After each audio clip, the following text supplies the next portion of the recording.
Mini blog. তোমরা খালি blog blog করো, ওই জন্য আজকে আমি একটা নিয়ে আসছি মিনি ব্লগ। আজকে আমি ঘুম থেকে উঠছি 10টা বাজে ঘুম থেকে ওঠার লগে লগে আমার আগাইছে। পরে যাই হোক, আগামোতা করার পরে 4টে ভাত খাইছি। ভাত খাওয়ার পরে আবুর আগাইছে। আগামোতা করলাম, আগামোতা করার পরে গেলাম বাজারে যাই একটা সিগারেট ধরলাম। সিগারেট ধরার লগে লগে আবুর আগাইছে।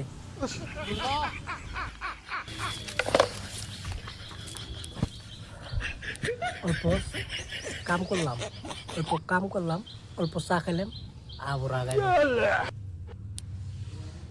আরে কথা আজকে হারাত খালি আমার আগাইছে। আমার তো পেটের অসুখ হয়েছে, পেটে তো শব্দ দিতেছে, আবুর আগাইছে। মারছে পেটের অসুখ।